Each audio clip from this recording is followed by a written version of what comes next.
you need to have that focus first. You have to know, what am I trying to say before you decide how to say it. This is like, otherwise you're making a recipe before you know what your ingredients are. Welcome to the Content 10X Podcast, the show where content creators learn how to harness the power of content repurposing. And now, your host, Amy Woods. Hello and welcome to this week's episode of the Content 10X Podcast. I'm your host, Amy Woods, and this week's episode is about generating ideas for your content and making them go further. And I'm joined by a wonderful guest. Please meet Melanie Deziel. Now, Melanie is the founder and chief content officer of StoryFuel. She's an author of the best-selling book, The Content Fuel Framework, How to Generate Unlimited Story Ideas. And she is an international keynote speaker, a skilled virtual presenter, which is obviously very useful at the moment, recognized as one of the world's leading experts in native advertising and branded content. And she teaches marketers around the globe how to brainstorm better, think like journalists, and tell better stories. So welcome to the show, Melanie. Yeah, thanks for having me. I'm excited to be here and catch up. Yeah, it's really great to have you. And I think it was our mutual friend, Jay Bear, who introduced me to your book, actually. I think he mentioned your book in conversation and what you did and everything. And it sounded so good. I had to get a copy. So huge congratulations on the launch of the book. And as we were saying before I hit record, in slightly a challenging year to launch a book. That's for sure. How's it all been going in that regard? Yeah, I think one of the things that's hard as a marketer especially is we obviously had a big plan around how we were going to launch the book and all the exciting tactics we were going to use. And, you set goals as part of that. And so I think one of the important things for me and the team early on was realizing we needed to let go of those goals, because those goals were set based on a reality that didn't exist anymore. We were dealing with the fact that Amazon was only shipping essentials, so that really affected our shipping rates, right? People obviously had bigger problems and bigger concerns than maybe ordering a book or reading a book or leaving a review. So we really tried to focus on the impact of the people we did reach instead of, the number of people we maybe reached during launch week or something like that. So I've been trying to focus on that positive feedback and really reading the reviews and taking the kind words to heart and not focusing so much on the numbers. Oh, yeah, that completely makes sense. And how you said about having to kind of maybe let go of all the big plans. I think, let go could be almost a word for 2020. Couldn't it? Like, that's right. But, well, congratulations on launching it all the same. And it's such a fantastic book. And I'm a big fan of a framework. So anything where you can, add some kind of framework to anything, I'm a big fan of that. I know people get really overwhelmed with content. There's so many platforms, so many formats. And, what we do on this show is really help people figure out how they can make the content go further and how they can be smarter with content and maximize their time and maximize their output. So your book, The Content Fuel Framework, it's just so perfect because it helps people generate so many ideas for content from their stories and make that go further in all these different ways. So, as I said, I love a framework. So why did you decide to create a content framework? So one of the things that's kind of my core belief and sort of drives a lot of the work that I do is I really believe that everyone is creative enough and can create really powerful content. And I think the bigger challenge is not whether we're creative enough, but whether we've been taught how to activate that creativity or how to find it. And so, this is a system that I had been using in workshops and in conference keynotes, kind of showing people how they can tap into that, even if they don't consider themselves a creator. And so I really wanted to make it as simple, as basic, as accessible as possible, because really, I wanted to live that value and do what I could to make as many people as possible feel like, no, I can do this. Like, I'm a creator. I've got this. So the framework was really just trying to break things down into its smallest parts and give people kind of a roadmap for content idea generation. Yeah, because people get so bamboozled by the different content options out there and all the different people saying be on this platform, create this, create that. And to have something that you can follow, it can just really help you, can't it, with the generation and creating the plans and things like that, which is so important. And I love the way that you say that a content idea is a combination of focus and format.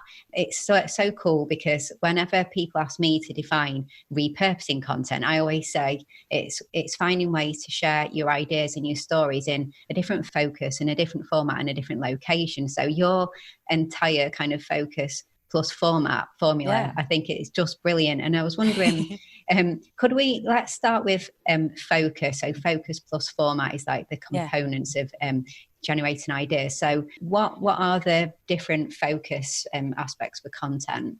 Yeah, so, there are probably many more focuses than I cover in the book. What I tried to do is pick 10 that are common, that tend to work well, and that might kind of stretch our creativity just a little bit. So, a focus, again, is just, that's what your content is about. It's the angle, the perspective, it's sort of your approach to telling that story. What am I going to say? So, one of the really popular ones, the one that we put first, is people. People-focused content is some of the most compelling stuff there is, because we see ourselves or someone like us in the content. So, putting people as the first focus in the book was really important for me. Another one that I like a lot is process. Focusing on a process. And the idea would be, this is content where you're trying to help your audience achieve something, whether it's, instructions for a craft or, a recipe, DIY instructions. This kind of content is so valuable. It has a really long shelf life, and it really gives you sort of great search discoverability, because people are generally searching for instructions on these processes when they need to complete them. So I think process-focused content is something you can always create more of and really get long-term value out of. Yeah, it's the kind of the very, very searchable content, isn't it? It's funny for me, like on my website, some of the most found through Google search are the, kind of how to turn a video into an audiogram or something like that. And there's so much more on there, but it's the how to and the process and those kinds of content that really help you with an SEO perspective, isn't it? So people and process, and what are some of the other focus areas? So one of the others I like a lot is data. I think that so often we think that data needs to live in a particular box. It has to be an infographic, or it has to be, a call out quote or something. But I think if you were to look at a lot of stories through the numbers and ask, what are the numbers that I can find around this, the research, the trends, the data, I think it gives you really interesting ways to tell stories that oftentimes they've been told many, many times. So the example I like to give, and I guess this is probably not as applicable in the current, COVID environment we're living in, but, we've all seen so many event recaps, right, where they say, we all gathered to have this conversation and guest speakers came and they were heard and then we all went home, right? Thanks to our sponsors. But I think if you were to look at it through the numbers, it could make for a really interesting way to do it. So how many seats were put out? How many countries or states or cities were represented by your attendees, by your speakers? How many slides were shown all together in the entire day's worth of events? How many cups of coffee were served? It kind of gives you a unique perspective on what went into that event. And so, you could do the whole general chronological recap of who said what when. But I think if you ask yourself, can I tell this story through numbers? You find a really different way to tell a very similar story. I really love that. And my mind is racing to repurposing if you had the numbers, that would make a great infographic and things like that as well, because it'd be really good factual blog post or video or podcast episode into something great like that. What would you say in terms of when people are choosing the focus and they're looking at all these different angles, like data, like people, like this, all that kind of, all the different angles you can come from, what would you say is one of the most overlooked focus areas? I think history, potentially. I think what happens, especially in a marketing context, when we're trying to push a message, we're always thinking about the future. We're always thinking about the next event, the next, future purchase, future conversion.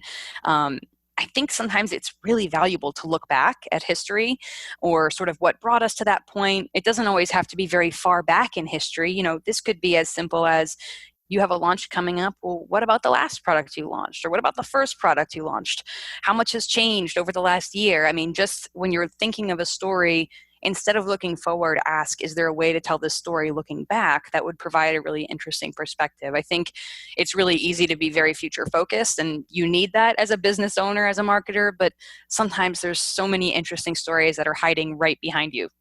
Yeah, exactly. You just have to look for them. And I know from your journalistic background, you must be very, very good at doing that. Well, I love that kind of stuff. I think that's a big part of what drives my feelings about content and about why we all can do this stuff. You never see a newspaper that didn't come out and there's just a little, Post-it note on the newsstand that says, sorry, couldn't think of anything to say today.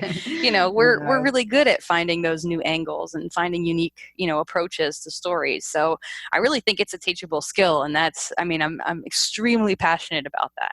Yeah, it is. And I think there's lots of people who think that they're not very good at storytelling or that they don't have stories to tell. And it is teachable, isn't it, to learn to find the story and then how to share it. So just before we move on to format, because I want to kind of, we've got a focus and format and then kind of bringing it together.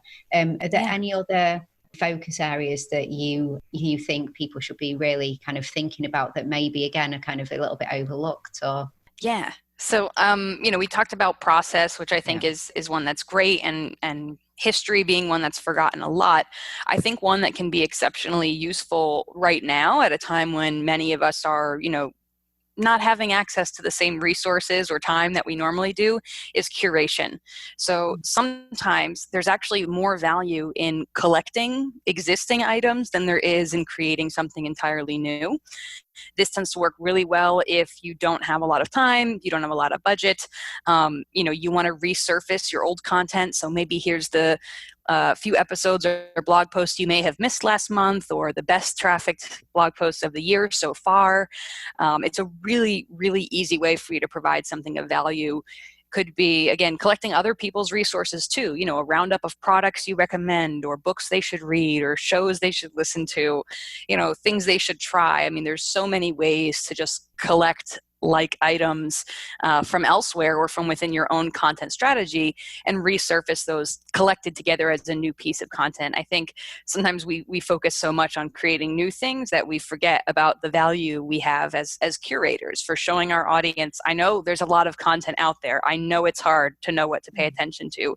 I've collected these things that I think are worth your time. Yeah, and I think it goes to, if people trust you and value your opinion, they're going to really appreciate you doing that curation piece for them, aren't they?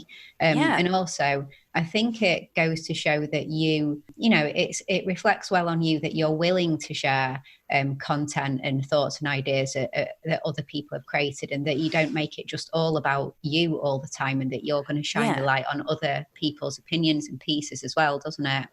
I think we'd be silly to act as if no one else is creating content, and that our audience is not reading things written by others or listening to things written by others. So I think it makes us look really self-aware. It makes us look informed that we know where these other resources are. It makes us look, again, like collaborative team players. And it really emphasizes the fact that you're putting your audience's needs perhaps ahead of your own, or at the very least on par with your own, that you're saying, this may not be purely for my own benefit, but I know that it will help you, and my goal is to help you, or my goal is to be a guide, to be educational, whatever your mission is. That aligns with it by providing something of intense value for your audience. They're going to see that. They're going to appreciate that. Hey, just a little break from this podcast episode to ask you a question. Would you like one single place that you can go to that provides you with everything you need to be able to implement the best practices in content repurposing for your video content, your podcast episodes, and your social media content today? To help you get more value from the content that you create, get more time back, and help you reach more people than you ever thought possible. If so, then you are going to love the Content 10x Toolkit. The toolkit is full of video tutorials, templates, checklists, swipe files, step-by-step guides and more that shows you how to repurpose your content in the best ways possible today. No more Googling, no more figuring it out yourself. We provide you with everything that you need to become a content repurposing pro. If this sounds like something that would interest you, then go check out the Content 10x Toolkit at content10x.com/toolkit. Okay, and back to this week's episode. Yeah, completely. So when you are choosing the focus of your story and you've decided which angle you're going to go at with all the different types we've talked about and more, as you said, and then we think, so it's focus plus format. So then we're thinking, okay, so what's the format that we're going to share this in? So what kind of formats do you, kind of recommend to pair up with the different types of focuses? Yeah, I think it's really, really easy, as we were talking about, when we first started chatting here, to get caught up in the specific specs of one platform or another, and to say, okay, well, I've got to make a Instagram reel, and I've got to make a TikTok, and then something for Snapchat, and then I've got to do a LinkedIn Live. It can really get out of hand quickly, and that can kind of cloud your ability to think clearly. So I think what's most beneficial is to really break content down to its smallest individual parts. And rather than thinking about a network, thinking about what is the tool you're using to bring that idea to life. So in the book, we break down 10. Again, there's others out there, but I tried to include some that are really common that we're all familiar with, and that would be things like video, audio, which if you're listening to this, that's audio, writing, so if you're reading show notes or reading something else, that's written content. But I think there are some others that are really cool that we don't go to as often, and those would be things like a quiz, a map, or a timeline that I think could really help you differentiate your content. But I think the key thing here, and you hit it right on the head, is you need to have that focus first. You have to know, what am I trying to say before you decide how to say it. This is like, otherwise you're making a recipe before you know what your ingredients are, Yeah. So you got to know what it is that you're trying to say, and then you just ask, what's the best way to bring this story to life? Does it have visual elements? Okay, well then maybe a video would be a good fit. If it doesn't, it has a lot of data, well, maybe an infographic might be a good fit. So I think having those two lists, coming up with that focus, and then asking that question allows you to choose the format that's going to best help that story shine, that's going to help your audience relate to it, help it perform the way you want it to, give it the right kind of engagement opportunities. So that is really key, that focus first, and then choose your format. Yeah. Do you see people make the mistake where they focus too much on format and then try and shoehorn the wrong story into the wrong format, so to speak? Oh yeah, absolutely. Yeah. And I think we've all had that experience as consumers of content, when you're watching a video and you're like, this is the most boring dang video I have ever seen. Like, this should have been an email. This should have been an article, get to the point, or the number of times, I'm sure you've had this experience, if you're looking for a recipe online, you always find the recipe, but it's always preceded by 2,000 words about the first time this person encountered an ingredient and what this means to them and their food philosophy. And your feeling is always like, that's not what I'm looking for. I came here for a recipe and you're presenting it in this really unflattering way. So it might have been better if there was a video where she could share her, her background and her love of this item. But if you aren't looking for that, you can skip over it and get straight to the recipe. So again, just asking if people are looking for the recipe and I'm presenting it in very, very long form, that may not be the best experience. So it really helps to focus on what it is that you're saying and then match appropriately. Yeah. Is there any focus and format combinations that you see work the best? I mean, I know it depends on people's audiences and, Sure. and them as a person, but are there, some specifics that just go really well together? I'm a firm believer that all of them can combine in some way, that any focus works with any format, but I do think there are some that tend to just make sense. So when you're doing history focused content, oftentimes a timeline is a really good way to do that, right? Because history focused stories tend to unfold over time, and timelines are really great at plotting that out. So they tend to suit one another really well. Another pairing that works really well is data and infographic. So if you're focused on the numbers, then as we pointed out for the example before, plotting it on an infographic is often a really easy way to make that data easy to understand. So those two, I think, tend to go together really well.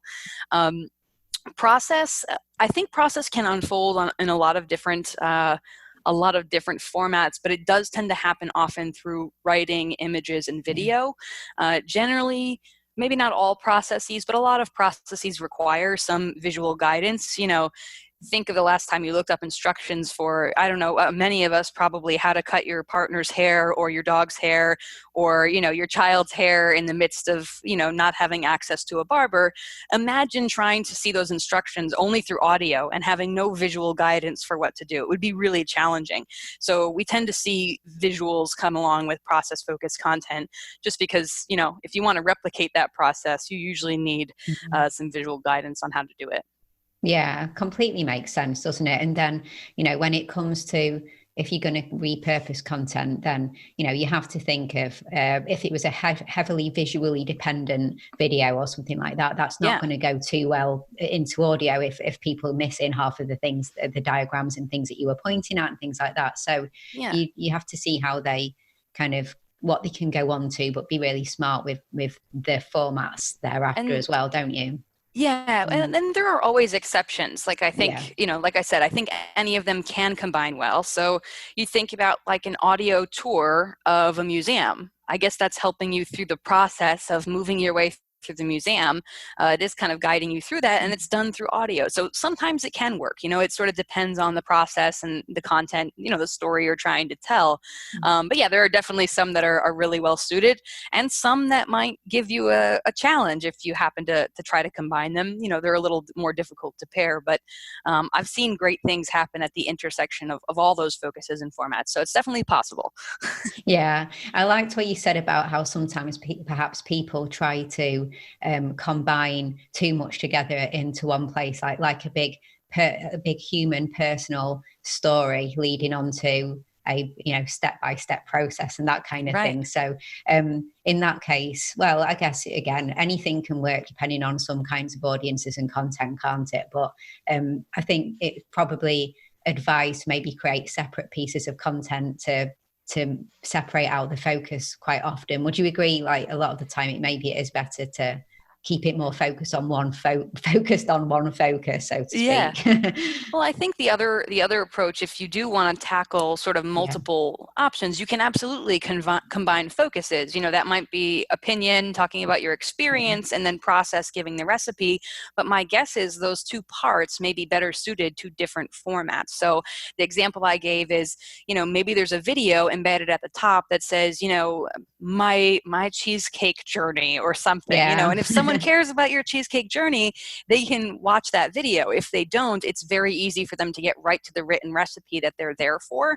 And again, it may be a very engaging video because you could share your childhood photos in the video. You can, there's face on camera attached to that personal memory, whereas writing it out in 2,000 words, it just feels like a wall of text. It's not best suited to that format. So if you are going to combine multiple focuses and have these sort of sections or chapters within your content, make sure you're asking that question for each type, what's the best way to bring this part to life? Because they may not be the same.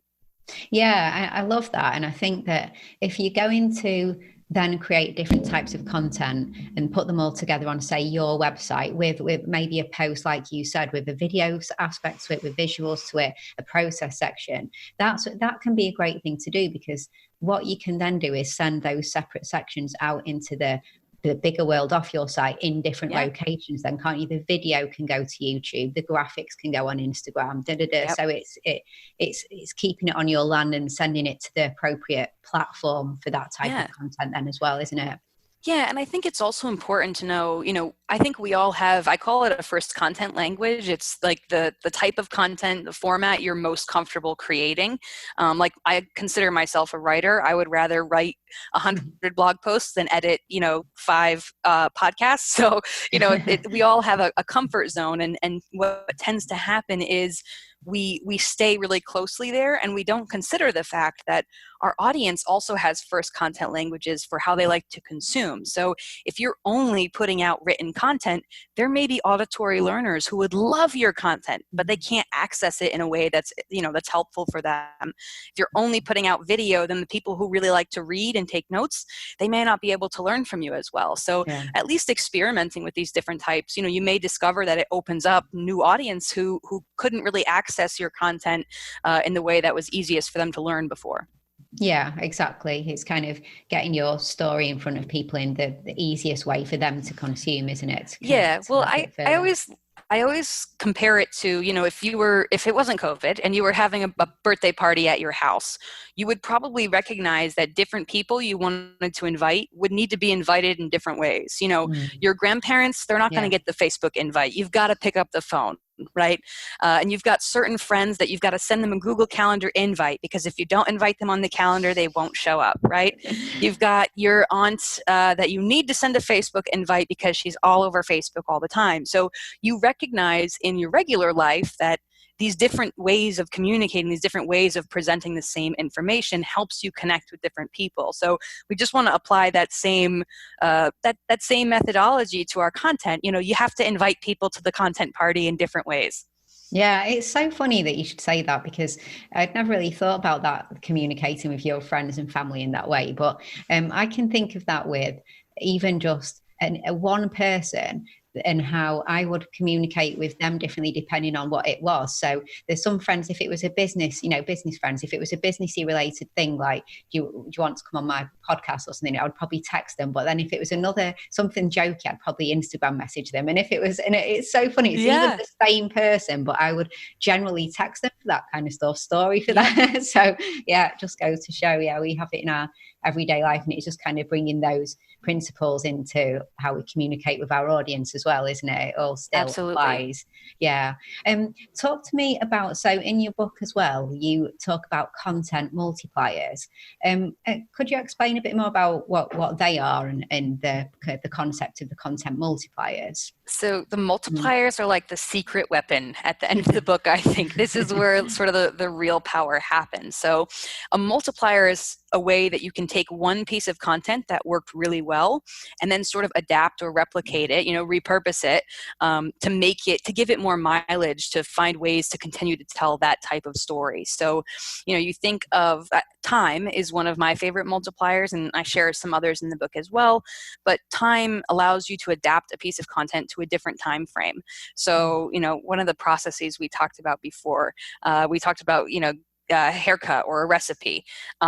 So the recipe might be, here's a 30-minute cheesecake recipe. Okay, here's a 60-minute cheesecake recipe. Here's an overnight cheesecake you can make, right? So by changing the time period, you take, okay, my people like cheesecake recipes. How can I continue to serve that up in new and fresh ways? You can also do, okay, here are some spring cheesecake recipes that have spring ingredients, and here's the summer cheesecake recipes that stand up well to heat outside for a barbecue. So, by thinking about what are the different ways time impacts this piece of content, you can repeat and adapt it in different ways. And so these multipliers, they really are sort of a way to exponentially increase at least the potential content. You may not have to make all of them. They may not all suit you. Maybe the winter cheesecake recipes are just no good. Don't do that one, But it allows you to think, okay, I've got this one thing that worked really well. How else could I approach that same topic, by adapting the time period or applying one of the other multipliers, So I think this is like the secret weapon. When something works, let's find a way to have it keep working for you. Yeah, I love that. I've never, really thought about it in that way, in terms of like that time and seasonal and updating and adjusting the content based on time, whatever that is in relation to your business. Or we even shared before, sort of curating your best, your best blog posts or best, episodes, best videos of the last month, of the last quarter, best videos of 2019, 2018, 2017. You could curate it based on different topics. I mean, there's a lot of ways for you to take something that works and just adapt it based on time. I think it's probably one of the most versatile, multipliers.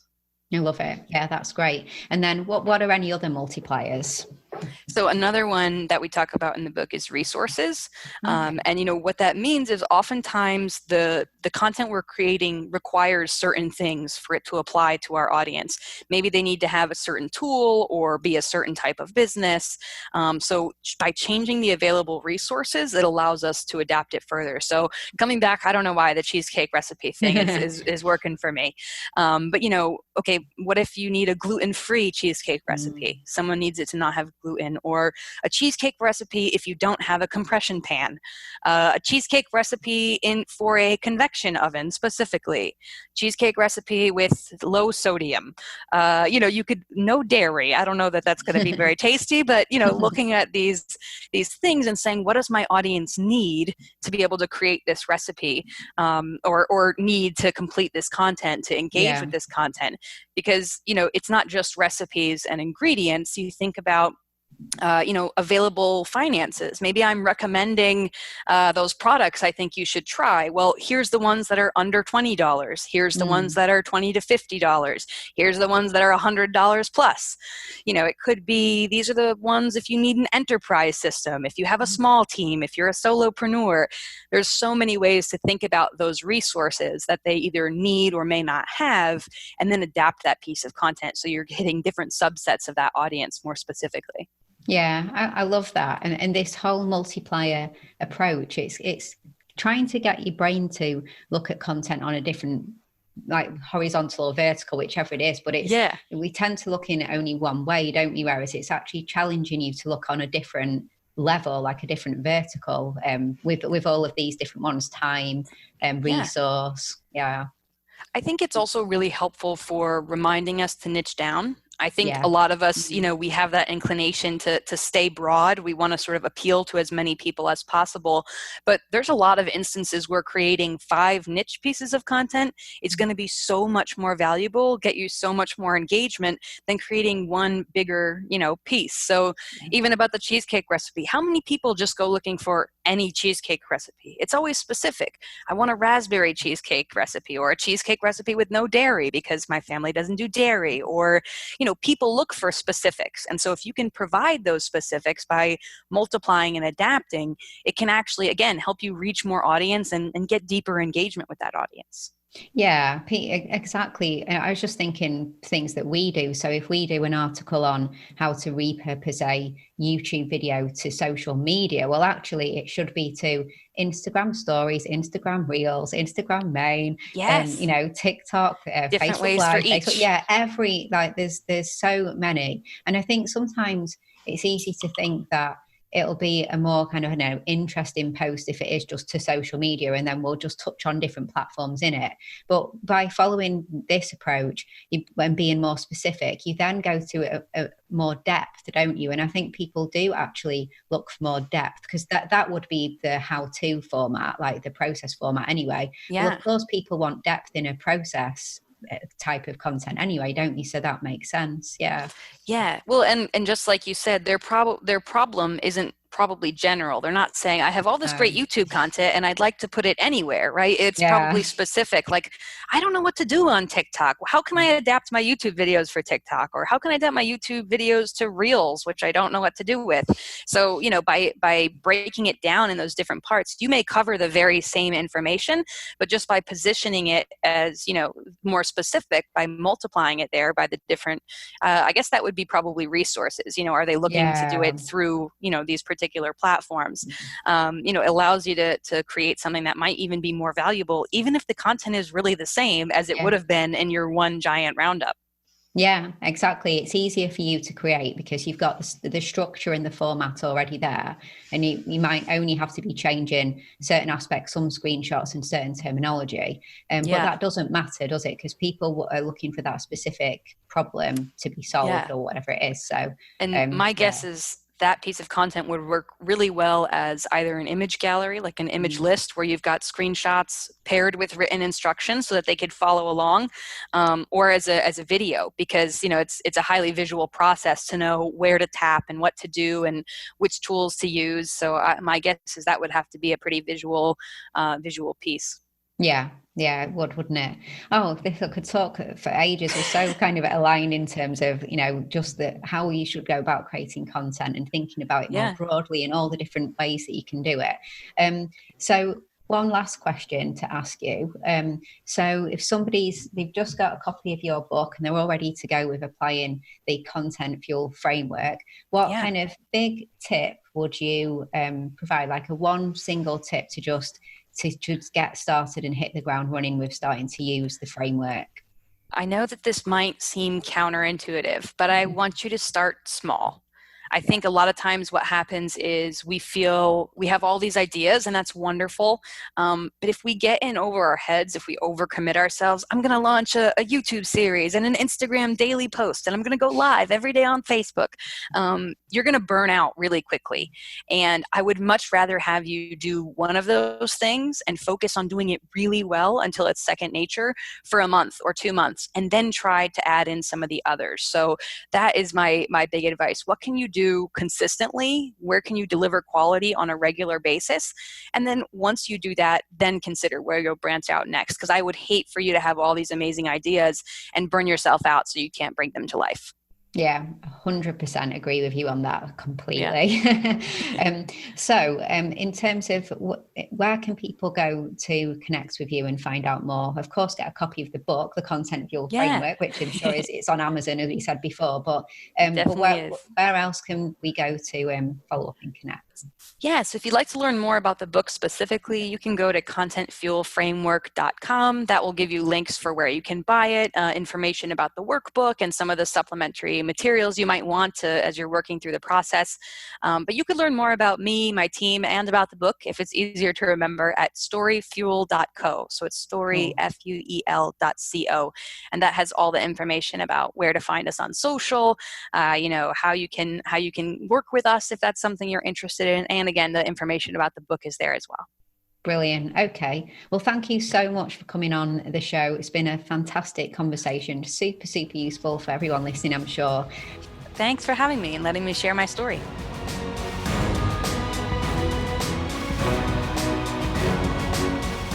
So there you go. Thank you so much for joining me in this week's podcast episode. I really do appreciate it, and I hope you found it useful.